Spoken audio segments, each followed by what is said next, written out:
men don't like women in politics. They think, it's not the place for women. We only had 13 women, though we are 52% of the population. So we need more women in governance, more women represented in the decision-making spaces. We often see women's issues being talked by women, but it would be nice if men also speaks about it, because these are not just women's issues, these are societal issues. When a woman gets up to speak, they view it as a woman talking, not the issue per se. Hi, I'm Aritha, and welcome to another episode of Stigma, the show that talks about things that no one really wants to talk about, the show that shares stories that no one really wants to hear, but most importantly, the show that empowers the voices that need to be heard. This is Stigma, and for this episode, I've got with me Lihini Fernando, a lawyer, a businesswoman, but also a politician. Welcome, Lihini. Hi, Aritha. Thank you for having me today. Lihini, today we're actually going to talk about not your career necessarily as a lawyer or a businesswoman, but about your life in politics. So you were previously a local councillor for Moratua from the Samagijana Balavege, the SJB, and now you're one of 4 women in the SJB's national list. How does it feel to be one of 4 women in this list? Yeah, so again, thank you for having me in this discussion. So just to give you a small overview, I entered politics back in 2018 when they brought in that 25% quota. They paved way for women to get into politics. I, as a woman, have always been advocating for change, talking against injustice of women, children. But I personally felt that if you want to make a difference, you need to be making a representation in places where the decision making takes place. So with that interest only, I got into politics in 2018. So far, my career in politics have not been easy or a smooth journey, but nevertheless, I think it's important that women are represented, because we are 52% of the population and 56% of the voters. So we need to have that adequate representation. And I hear in most platforms, women's needs, children's needs, and also social needs need to be viewed in a gendered angle. From a women's perspective, I would say even when legislature are passed in parliament, it is important that a gendered eye is brought into it. But whereas everything in politics, in decision making throughout the years in this country have been very male centric. So with that intention only, I have come in and we worked all these years. Did you feel any sort of societal pressure or career pressure to join politics, or was this actually a decision you made on your own? I was very passionate, not just throughout my entire lifetime, like even in school time, I was one of the very vocal people who always used to speak against issues. And I am not a career politician, I'm a lawyer as well. And also, and I don't come from a political family, and I don't have that backing. So I'm purely here based on the work I have done, based on the issues that I have raised, and being an activist, a voice. And I'm glad the party recognized and, gave that due recognition and brought me into the national list. You're one of 4 women in a 29-member national list. Yes. Ideally, it should, if anything, at minimum, there should be 14 to 15 women in that list. So where are the missing 10 women? So it's like this, politics in Sri Lanka has been very male-centric, I would say, because politics is a lifestyle. It is not a profession. It is, the role of the politician in Sri Lanka is not defined. You have to be always available. You have to be there to serve the people, then go to grassroots, work with them.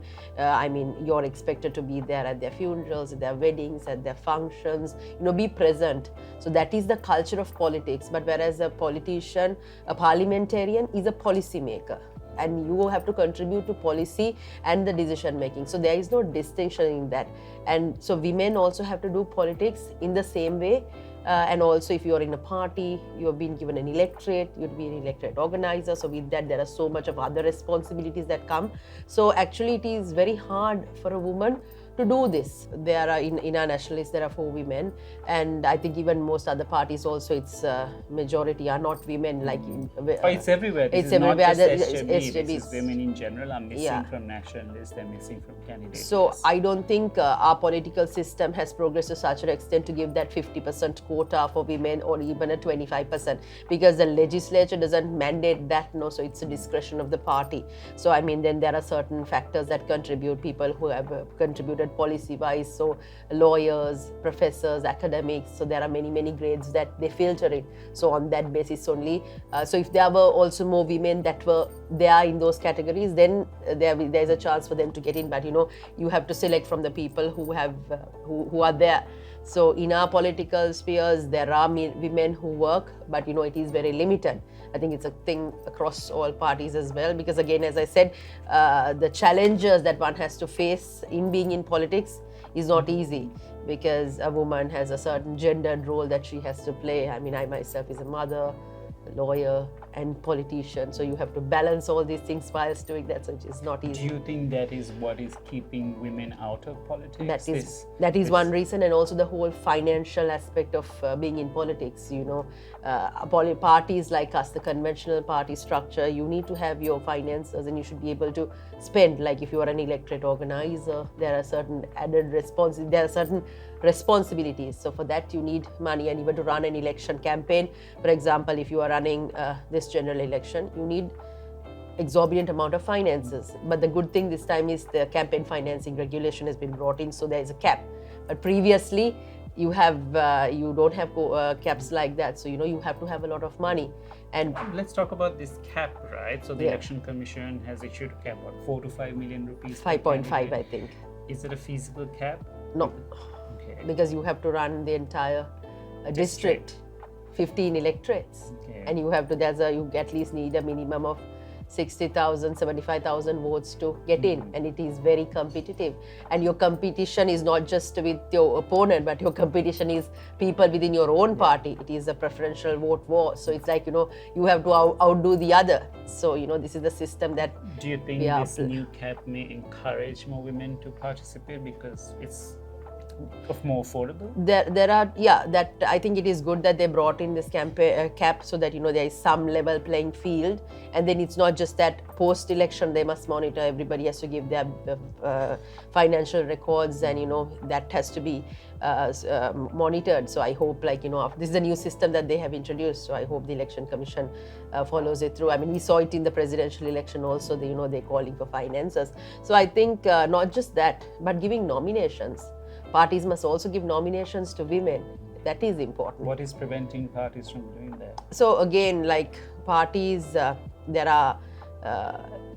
It's a structure. So there are people who have worked in the parties, organizers, area organizers who've been career politicians. So because they have contributed, their next step is to get nominations. So it's not just a level playing field for all, but there are certain merits based on the contributions that they have made. They will be given preferences. That's how the system works.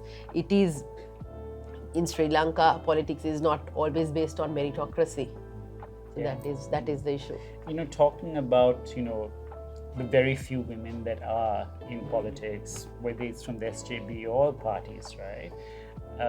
You are often, as a woman, in a room full of men. Yeah. Do you feel heard?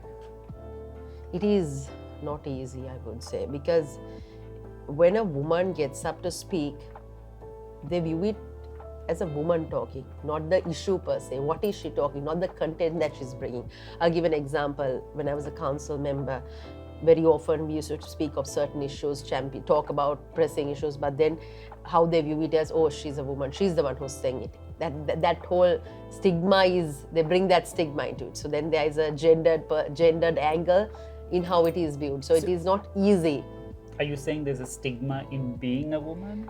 No, there is a stigma in being a woman in politics, I would say. Men don't, I shouldn't say this also, but men don't like women in politics. They think, it's not the place for women, majority. I think in council level I saw it, but now after all these years, We've been advocating for women in politics little by little. It is changing, but again, they find fault for women, of women. Like now they say when the 25% quota was brought in for the local council, they always say, oh, what did the women do?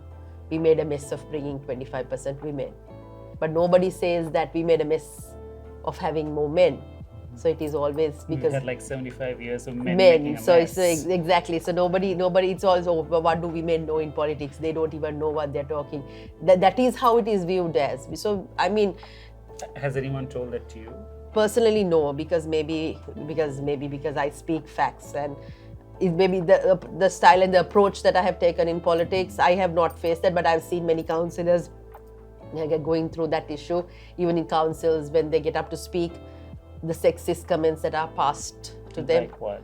I mean, there some are objectified at council level, and they pass double meaning jokes. As a councillor, as someone who was in the council for a few years, what would you say you were able to achieve? So we brought in the suggestion to implement a women's committee in the council. So after 3 years of battling for it, we finally managed to implement that. But then again, the decision was made by the mayor, and he was not very much in favor of it. So what he did was he took an existing committee and he renamed it by putting the word Kanta into it.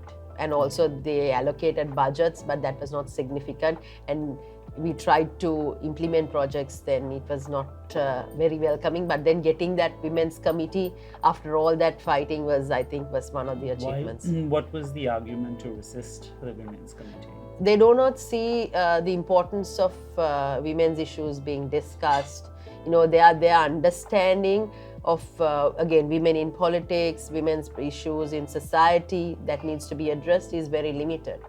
And councils, there are specific roles that is expected: cleaning garbage, maintaining roads, drainage, then paying assessments. And there's a certain set of roles that the councils are defined. So they think that is the only thing. So talking about women's rights, having better daycare facilities, improving the maternity, matrusayana, we call those maternity clinics, improving those things. They're not seen as very pressing issues. So that is the reason. Even though these issues affect half the population Yes, of the council. yes. And I'm specifically speaking to my area, but Colombo's situation might be different. But here in this area, that was. What do you think we should do in order to make councillors and politicians aware of these wider women's issues? So is it more female representation? I think it's more female representation, not just at council level, but I think overall in the country, in parliament. I mean, we've only had 13 women, though we are 52% of the population. So we need more women in governance, more women represented in the decision-making spaces. So then they will start talking all these issues. And we've had a women's ministry, but at one point it was not a cabinet ministry; it was lowered to a state ministry. And the budgets that are allocated are not significant. So I think overall all these policy changes need to happen, and for that to happen, you need more women talking out there and championing. And also legislator viewing it from a gendered perspective, I think, is important, looking it from a female eye. And we've never had gender sensitive budgeting in Sri Lanka. So all these things to be championed, I think women need to be there. So then that will also cascade to council levels as well. Do you find it exhausting as a woman that you have to keep talking about women's issues, and in some ways it limits you from being able to talk about other issues as a representative, because it's like you're a woman, no one is listening or paying attention to the issues that women are facing. So a lot of your time is spent talking about just issues about women, whereas actually there are other issues which also you're interested in and which should be defining you.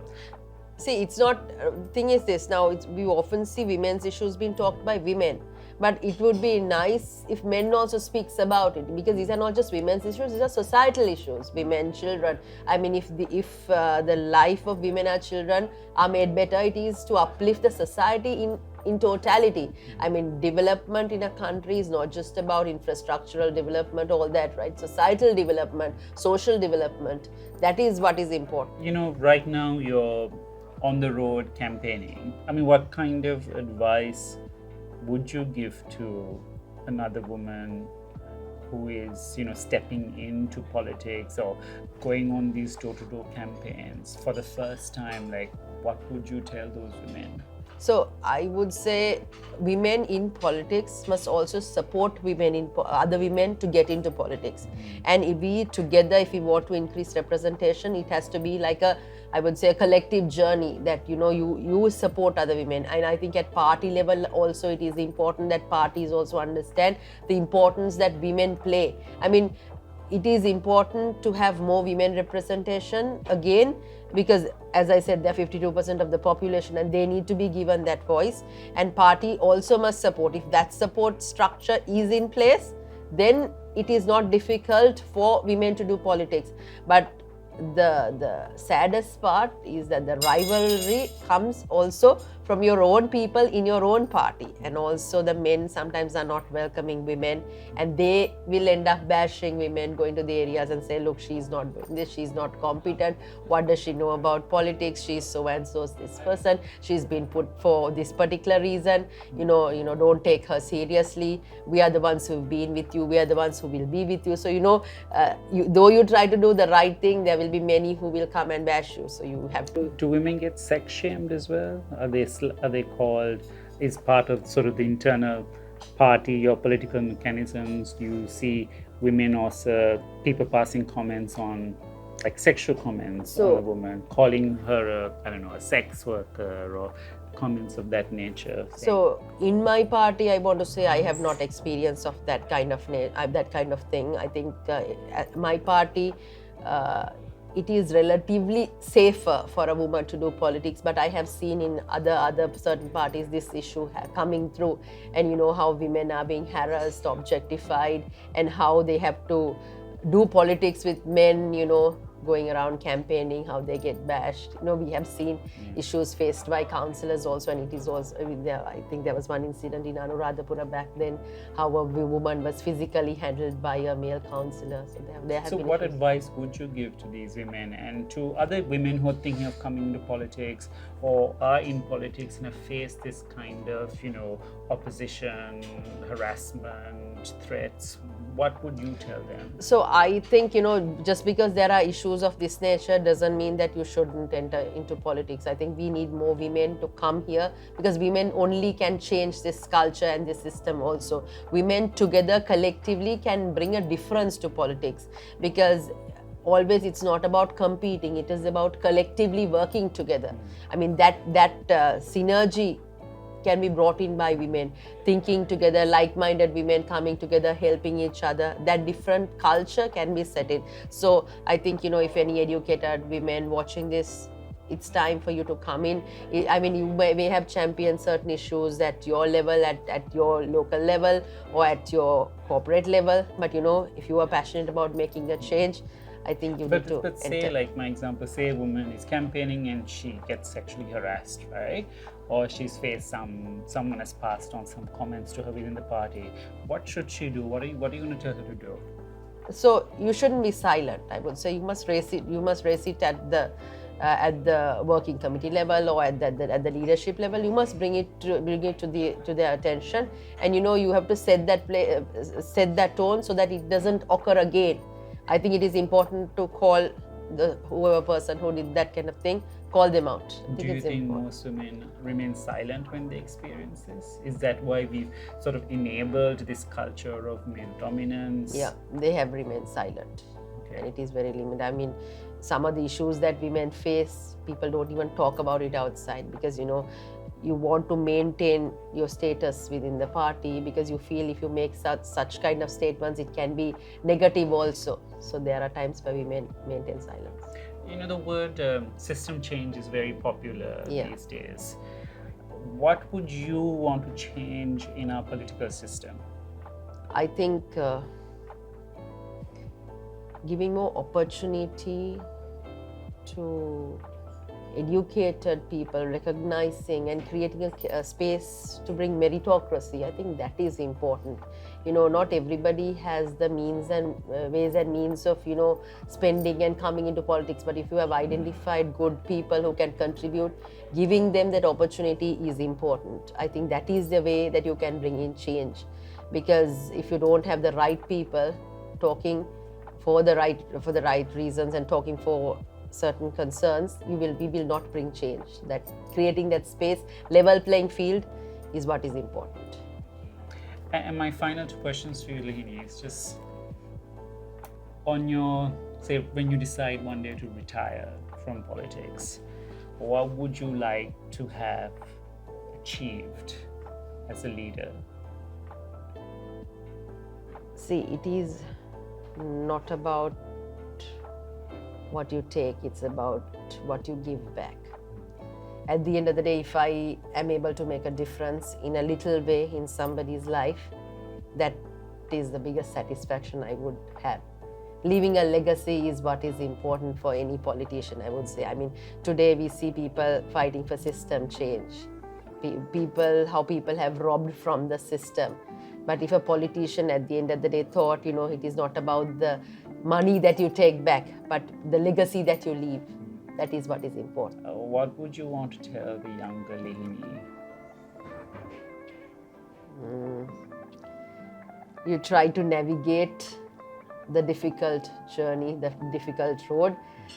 There were many times that people tried to bring you down, but you never gave up and you fought the hard fight. So keep fighting. Okay, keep fighting. Keep fighting until you get there. There's room for women out there, and women are a stronger force. They need not just be seen, but they need to be heard, and they need to be given that space. And if I am able to do it, I hope that I will be able to bring more women to this, that together we will be able to make that difference. It's not just about me doing this alone, but it's about all of us collectively winning and fighting this battle. Thank you so much, Lihini. I really enjoyed this conversation. Thank you for It's having been me. very inspiring, and I wish you the very best. Thank you for having me.